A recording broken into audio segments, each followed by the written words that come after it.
I'm an external processor, and sometimes I just need to hear myself say things out loud. So I figured I would share on here what I'm figuring out. So, one thing that I'm figuring out is that scarcity consciousness does not go away until you decide to stop thinking that way.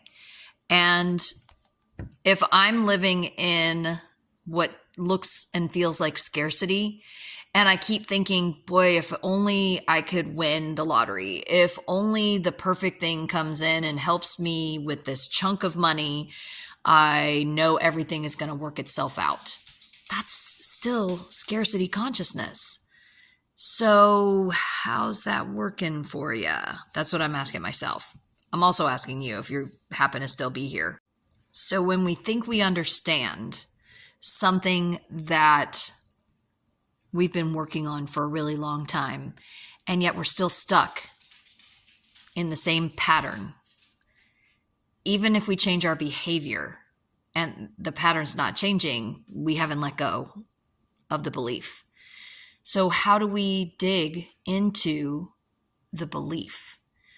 We actually have to consciously make a decision to talk to that part of ourselves. And there's so many forms of therapy that help us do this, like internal family systems and reunion and EMDR and so many other forms of help and support and guidance and therapy and things like that.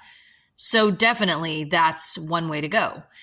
But if you're at a space where you're like, well, I can't even afford to do that, guess what? There's books out there, You could go to the library. We can go to the library and check out those books. We could get on Libby if we have a library card. Like, we can listen to the book if we want to for free from the library. There's so many ways that we can seek and find when we put our heart and soul to it. And that phrase, scarcity is the mother of invention, is 100,000% spot on.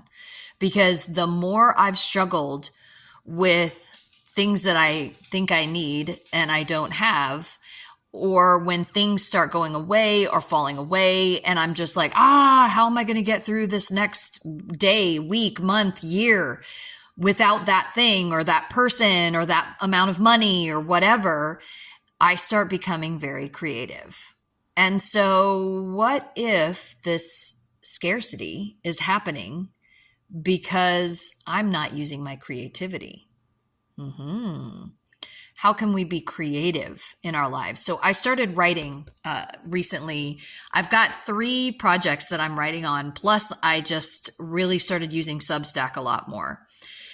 And so with the 3 projects, I always wonder, like, which one should I work on today? Should I get one finished before I work on the next one? And what I realize is that I get very bored if I'm working on the same project over and over and over again every day until I can't deal with it anymore.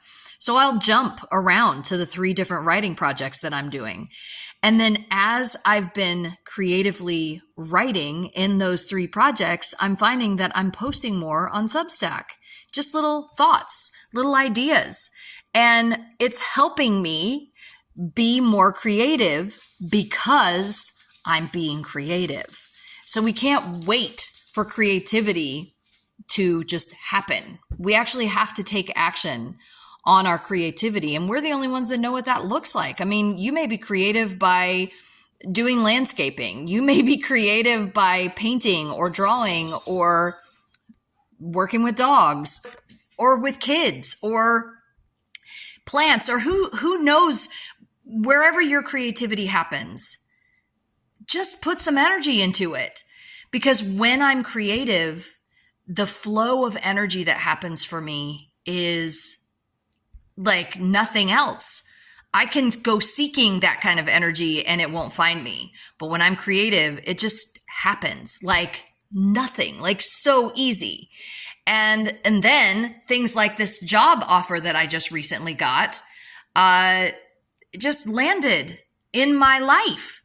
And it's because of the work that I'm doing, and it's because of the way I'm letting go, and it's because of the creativity, and it's because I'm open and willing, and because I'm putting myself out there, and also because I'm trusting the process and open to what the universe might have in mind. And I've let go of things that I was holding on to for years, just feeling like, well, maybe if I just keep holding on to this, something's going to come out of it.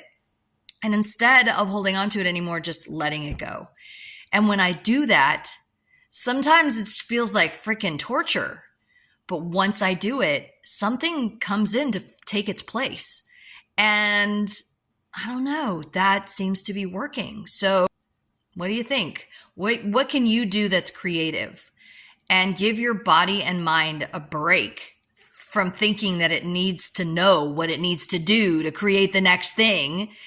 And maybe consciousness flows, and then prosperity flows, and energy flows, and things start falling into place and working out. I'm open to that possibility. I mean, it's already happening for me, so I might as well stay open and be grateful. That's my PSA for today. Have a blessed one.